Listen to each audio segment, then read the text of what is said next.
हम भी उनको कम जानते हैं, आप भी कम जानते हैं। जितना जानना है उतना हम कम ही जानते हैं।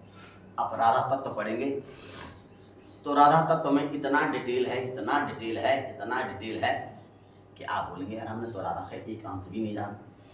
तो तभी तो ये कह रहे कि रा शब्दम कुर्वतो स्वस्तु ददामि भक्ति मुत्तमाम, अब धा शब्दम कुर्वतम पश्चात्यामि श्रवणम बता। और आगे भी कह रहे कि राधा साधम साधनम, यश राधा साध्य भी वही है, साधन भी वही है। मंत्रो राधा मंत्र दाती राधा, सर्व राधा जीवनम यश राधा, राधा राधा वाचम किमतस्य शेषम, कोई चीज तब शेष नहीं रह जाए। भगवान कृष्ण कह रहे कि जहां पर रा शब्द आए, धा शब्द आए, तो मैं इतना प्रसन्न हो जाता हूं कि मैं ही राधा में ही कृष्ण। तो राधा तत्व में पूरा डिटेल है राधा के बारे में, जितना जानना है राधा के बारे में वो आप राधा तत्व पढ़ करके जान सकते हैं। तो ये कह रहे हैं कि वृषभानु की पुत्री राधिका ही सब गोपियों से अधिक प्रिय क्यों बनी, तथा कार्तिक मास में विष्णु के साथ उनकी पूजा क्यों होती है। इस आश्चर्यजनक गोपाल चरित्र को सुनने के लिए हम उत्सुक हैं, अतः कृपया विस्तार से कहिए। तो नारद जी कहने लगे, पूर्व मनवंतरी हासित पांचालेषु मनोरमम, हरेरायतनम राज्ञ कृत प्राचीन बहिर्षसः, कि पूर्व मनंतर से पांचाल देश में वहां के राजा प्राचीन बहिर्ष ने एक हरि मंदिर बनवाया था। और उसमें राजा ने भगवान विष्णु की एक ऐसी पूजा मूर्ति स्थापित की कि जो करोड़ों कामदेवों के समान सुंदर थी। अब भगवान का भाई विग्रह वैसे भी सुंदर रहता है, लेकिन कोई कोई विग्रह इतना सुंदर रहता है कि वहां से नजरें नहीं हटती है। तो उन्होंने जब विष्णु मंदिर बनवाया तो भगवान श्री हरि का सुंदर विग्रह वहां रखवा दिया। तो उस मंदिर में प्रतिदिन श्री विष्णु की पूजा बहुमूल्य वस्तुओं द्वारा की जाती थी, तथा दान, नृत्य, गीत आदि मांगलिक कार्य होते रहते। अब भाई जहां पर जिस स्थान पर मंगल होगा, मंदिर होगा, वहां पर मांगलिक कार्य सदैव होंगे। वो स्थान जगमगाता रहता है हमेशा, ढोल नगाड़े बजेंगे रहेंगे, हरि नाम का गायन वहां पर होगा रहेगा, और वो स्थान भी क्या होता है, दिव्य हो जाता है और उजागर हो जाता है। तो वहां देवियां जैसी सुंदर एक नृत्य निपुणा स्त्री भी थी कि जिसके गीतों को सुन करके लोग मोहित हो निश्चल रूप से खड़े रहते थे। और जब उसे हरि के सानिध्य में नृत्य करने का समय मिलता तब सब लोग उसे देखने के लिए जा पहुंचते और सारा नगर उस समय सोना हो जाता था। वह लोगों को मोहित करके धन कमाती थी। एक दिन कार्तिक मास की प्रबोधिनी एकादशी को उसने भगवान विष्णु की मूर्ति की ओर देखा, और जब उसने नाचते समय श्री विष्णु की प्रतिमा की ओर विशेष रूप से देखा तो उसके रूप श्रृंगार पर मोहित होकर के इस प्रकार सोचने लगी कि ये श्री नारायण अत्यंत अद्भुत रूप वाले हैं। यदि ये मेरे कंठ में अपनी बाहें डाल करके साथ साथ नृत्य करें तो कितना अच्छा हो। भक्त भी कितना सोचता है, जरूरत से ज्यादा ही सोचता है। तो इस प्रकार सोचते हुए उसने हाव भाव से नृत्य करते हुए सारी रात बिता दी, और प्रातः काल उसे जागरण का फल प्राप्त हुआ, तथा जो कामना की थी वो इस प्रकार पूर्ण हुई कि कुछ वर्षों बाद जब वो अपने संपूर्ण धन का दान करके मृत्यु को प्राप्त हुई तो स्वर्ग में पहुंच करके देवांगना बनी। और वहां भी वह रूप यौवनशालिनी तथा संगीत में निपुण थी। और एक समय उसने स्फटिक पत्थर यानी दर्पण के भीतर अपना रूप देखा। तब वह सोचने लगी कि मेरा रूप संभवतः किसी पुरुष के योग्य नहीं है। तभी उसे अपने पूर्व जन्म की आकांक्षा भी याद आ गई। तब उसने निश्चय किया कि मैं श्री कृष्ण के साथ ही नृत्य करूंगी तथा ब्रह्मचारिणी रह करके किसी को अपना पति नहीं बनने दूंगी। उस चंद्रकीर्ति नामक सुंदरी का मन श्री कृष्ण की मूर्ति में लग गया तथा वह प्रेम मग्न होकर के श्री कृष्ण के चरित्रों का गायन करने लगी। इसके पश्चात जब पृथ्वी अपने बोझ से पीड़ित होकर के ब्रह्मा के पास गई, तब ब्रह्मा ने श्री हरि से कहा कि हे प्रभु, रामावतार में आपने एक पत्नी व्रत का पालन किया। रामचंद्र जी ने बोला था कि यद्यपि हम राजा हैं, बहुत से विवाह करने के चलन हम में है, प्रथा हम में है, लेकिन ऐसे हम तुम्हें इतना प्रेम करते हैं कि तुम्हारा सिवाय जो है हम किसी को अपनी पत्नी, जिससे अत्यधिक प्रेम होता है ना, आदमी की आंखों में जो है पट्टी लग जाती है, वो और जगह कुछ देखता ही नहीं है, वो उसी प्रेम में समाहित हो जाता है। तब अगले जन्म में आप देवताओं की स्त्रियों की प्रसन्नता के लिए उनके साथ क्रीड़ा करें। और यह कह करके ब्रह्मा ने देवताओं की स्त्रियों को श्री कृष्ण के साथ क्रीड़ा करने का आदेश दिया। ब्रह्मा जी बोले कि किशोरावस्था में गोप कन्या तथा युवावस्था में राजकन्या बन करके सभी देवी स्त्रियां श्री हरि को प्रसन्न करें। जो सुन करके चंद्रकीर्त ने ब्रह्मा से कहा कि हे विधाता, मैं अपने पूर्व जन्म के मनोरथ को बताती हूँ कि हे पिता, पृथ्वी पर पहुंच करके हम सब सती स्त्रियां श्री कृष्ण से प्रेम करें और मैं भी प्रेम पूर्वक भगवान के साथ नाचूं और वो मुझे सर्वाधिक प्रेम करें। आप मेरी इस इच्छा को पूरा कीजिए। तब ब्रह्मा ने कृष्णावतार के समय देवताओं को भी पृथ्वी पर अवतरित होने की आज्ञा दी। नंदराय के ब्रज क्षेत्र में वृषभानु नामक एक गोप रहते थे। उनके घर में राधा नाम की एक अत्यंत सुंदर पुत्री ने जन्म लिया। वो पूर्व जन्म की चंद्रकीर्त नामक देवांगना ही थी और एकादशी तिथि में जागरण के पुण्य प्रभाव से ब्रह्मा ने उसकी कामनाओं को पूर्ण किया।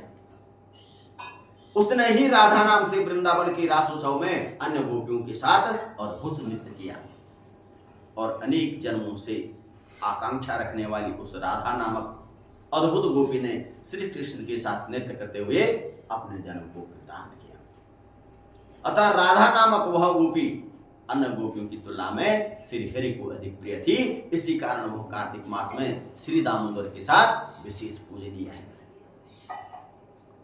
अब अगले अध्याय में सूत जी बोलने लगे कि नारद जी ने कहा कि यम पंचक अर्थात त्रयोदशी से लेकर के द्वितीय तिथि तक से कर्तव्यों को मैं कहता हूं कि कार्तिक मास के कृष्ण पक्ष की त्रयोदशी को सूर्यास्त के बाद घर अथवा गांव के बाहर की ओर अपमृत्युनाशक यम दीप जलाने चाहिए। उस समय उच्चारण किया जाने वाला मंत्र कि हे यमराज, मैं लाल रंग की बत्ती युक्त दक्षिणा सहित त्रयोदशी को दीप दान कर रही हूँ। हे सूर्यपुत्र, आप मुझ पर प्रसन्न हो। कार्तिक मास के कृष्ण पक्ष की चतुर्दशी को चंद्रोदय के समय तिल के तेल से स्नान करने वाले मनुष्य नरक के भय से मुक्त हो जाते हैं और इस तिथि को तेल में लक्ष्मी तथा जल में गंगा निवास करती है। और चतुर्दशी तिथि को प्रातःकाल गंगा जल में स्नान करने वाले यमलोक की दर्शन नहीं करते। स्नान करते समय अपामार्ग, दूर्वा तथा चक्र मर्दन को अपने सिर के ऊपर घुमाना चाहिए और हल सहित भटकैया यानी कटीली जिसको बोलते हैं तथा अपामार्ग को बारंबार घुमाने से पाप दूर हो जाते हैं। और इसके बाद दक्षिणी दिशा की ओर मुख करके तिलों के द्वारा यमराज का तर्पण और सभ्य करें। यमराज देवतीर्थ में देव रूप तथा पितृलोक में पितृ रूप से स्थित रहते हैं। आगे वर्णित एक एक नाम से तिलों को अंजलि में रख करके 3-3 अंजलि जल का तर्पण करें। यम, धर्मराज, मृत्यु, अंतक, वैवस्वत, काल, सर्वभूत, क्षयकारी, उदुम्बर, दत्न, नील, परमेष्टि, वृकोदर, चित्र तथा चित्रगुप्त को मैं नमस्कार करता हूँ। और यह कहते हुए जलांजलि दे तथा सायंकाल में सुंदर दीपक जलाएं। ब्रह्मा, विष्णु, शिव तथा दुर्गा के स्थान में भी दीपक जलाएं और ऊंची अटारी, चैत्य, सभा मंडप, नदी तट, दीवार, उद्यान, बावड़ी, गली, समीप के वन तथा खेत में भी शिव तथा दुर्गा के लिए चतुर्दशी को दीपदान करें। और शस्त्र द्वारा मारे गए पूर्वजों के लिए ऐसे दीपदान से अक्षय फल मिलता है। इसके बाद कुमारी कन्याओं, ब्रह्मचारियों, शिव भक्तों तथा तपस्वियों को भोजन कराने से शिवलोक में शिवत्व प्राप्त होता है और ब्राह्मणों को दान देने से यमलोक के दर्शन नहीं होते। हे राजन, इसी प्रकार अमावस्या को प्रातःकाल स्नान करने के उपरांत देवता तथा पितरों की पूजा करके प्रणाम करें। तीसरे प्रहर में पितृपरायण होकर के श्राद्ध करें तथा अनेक प्रकार के भोज्य पदार्थों का ब्राह्मणों को भोजन करा के क्षमा याचना करें और सायंकाल के समय दीप मालिका करें। अपने घर में तुलसी चौरे के पास, ब्राह्मण मित्र तथा देवताओं के मंदिर में चौराहा, शमशान, नदी, पर्वत तथा गौशाला में दीपदान करके सोई हुई लक्ष्मी जगाएं और कहें कि हे लक्ष्मी, आप ज्योति स्वरूप हैं। सूर्य, चंद्रमा, बिजली, स्वर्ण, नक्षत्रों एवं सभी ग्रहों में आप ज्योति दीप की भांति स्थित हैं। आपको मेरा नमस्कार है। इस प्रकार मंत्र का उच्चारण करके स्त्रियां अपने हाथों में दीपक लेकर के देवी लक्ष्मी को जगाएं तथा मंगल काम करें। जिस प्रकार पतिव्रता स्त्रियां प्रतिदिन ब्रह्म मुहूर्त में अपने पति से पहले ही जग जाती हैं, उसी प्रकार लक्ष्मी जी भगवान विष्णु से 12 दिन पहले ही जग जाती हैं। बालक, वृद्ध और रोगियों के अतिरिक्त दिन में किसी भी स्त्री पुरुष को भोजन नहीं करना चाहिए। आने वाले वर्ष की परीक्षा करने के लिए दीपावली की रात में जुआ भी खेलना चाहिए। हाँ, जुआ खेलने में कह रहे हैं। और यदि उसमें विजय होगी तो वर्ष भर विजय होती रहेगी। जुआ करने का मतलब सांकेतिक जुआ क्या है, ये नहीं कि तुमने 10 लाख रुपए लगा दिए लुट गई तो उसकी दिवाली की जगह दिवाला हो जाएगा। एक सांकेतिक प्रतीक होता है कि भाई कि मैं जीत की ओर बढ़ूंगा या हार की तरफ बढ़ूंगा, तो इसी प्रकार से मैं रिस्क भी लूंगा, कहने का मतलब ये क्या। तो ये मात्र आपको आगे करने के लिए साल भर का जो है नफा नुकसान के बारे में ये बता देता है। जो लक्ष्मी अमावस्या को पृथ्वी पर आकर दीपावली तथा गौशाला में निवास करती है, वही लक्ष्मी कार्तिक मास में मुझे वर प्रदान करें। इस मंत्र द्वारा पूजा करने से जुआरी को विजय मिलती है।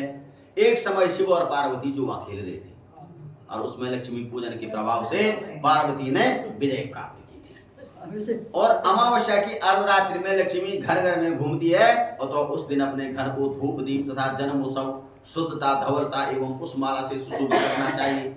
लक्ष्मी जी की प्रसन्नता के लिए दक्षिणा सहित माला तथा अनुलेप यानी चंदन आदि समर्पित करें। स्त्री पुरुष नवीन वस्त्र धारण करके रात्रि का समय गीत, हास्य तथा रास रंग में व्यतीत करें। नए वस्त्रों द्वारा ब्राह्मणों, संबंधियों तथा बंधुओं की पूजा करें एवं अंधकार दूर करने के लिए रात भर दीपक जलाएं। हे राजन, इस रात को जिस घर में अंधेरा रहता है उसे लक्ष्मी त्याग देती है। लक्ष्मी कह रहे भाई खुद ही नहीं जगे, इनके यहाँ क्या जाना है, या तो अंधकार ही है। वहां दरिद्रता का निवास हो जाता है और विष्णु नारायण की शयनावस्था में लक्ष्मी जागती है तथा रात्रि के समय आश्रयहीना होकर के सभी स्थानों का निरीक्षण करती है। और उस समय जो घर रमणीय तथा प्रकाश युक्त होता है वहीं वो चिरकाल तक बनी रहती है। इस प्रकार प्रज्वलित दीपकों के साथ रात्रि व्यतीत हुई, पुरुष प्रसन्न बने रहें तथा स्त्रियां सूप की डुगडुगी बजाती रहें। इस प्रकार सब लोग अपने घर से अलक्ष्मी यानी दरिद्र को निकालें। लक्ष्मी की एक बहन अलक्ष्मी भी है और वो क्या है, दरिद्र। तो लक्ष्मी को आने के लिए प्रेरित करना चाहिए और अलक्ष्मी को भगाने के लिए। उस समय अलक्ष्मी इस प्रकार कहेगी कि आप लोग शांत रहें और मेरा अनादर न करें। तब यह कहना चाहिए यदि आप यहाँ रहना चाहती हैं तो अपनी चंचलता छोड़कर ही रहें, और यहाँ कहने पर वो उसी स्थान पर स्थिर हो जाएंगी। अब मैं दूसरे दिन वाले राजा बलि के उत्सव के विषय में बताता हूँ कि उस दिन मथुरा अथवा किसी अन्य स्थान पर गोवर्धन रूपी हरि का निर्माण करें। फिर उन्हें पक्का भोजन, अनेक प्रकार के व्यंजन तथा विविध प्रकार के फल समर्पित करें। जिस समय इंद्र गायों के लिए कष्टप्रद जल की वर्षा कर रहे थे उस समय रक्षा करने के लिए श्री कृष्ण ने गोवर्धन पर्वत को धारण किया। तब से यह तीर्थ अन्नकूट के नाम से प्रसिद्ध तथा सभी गोपों द्वारा पूजित है। गंध, पुष्प, अक्षत, वस्त्र, धूप, दीपक तथा दक्षिणा सहित अपने पुत्र एवं मित्रों के साथ गोवर्धन की पूजा करते हुए प्रदक्षिणा करनी चाहिए। हे मुनि, ऐसा करने वाले व्यक्ति का पुनर्जन्म नहीं होता, यह मैं सत्य कह रहा हूँ। फिर ब्राह्मणों को भोजन कराने के बाद बंधु बांधवों सहित स्वयं भी भोजन करें और तदपरांत गायों को आभूषणों से सुसज्जित करके उन्हें घुमाएं तथा यह कहें कि हे गोवर्धन धारी, गोकुल की रक्षक, श्री विष्णु की भुजाओं द्वारा उठाए गए गोवर्धन, आप हमें गौशालाएं दें।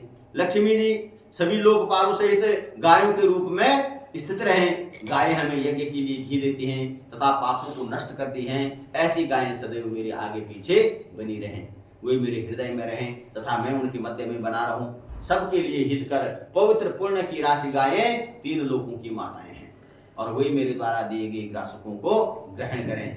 ये धर्म, तुम बैल के रूप में संसार का आनंद हो, तुम शिव के वाहन हो, मुझे मति और गति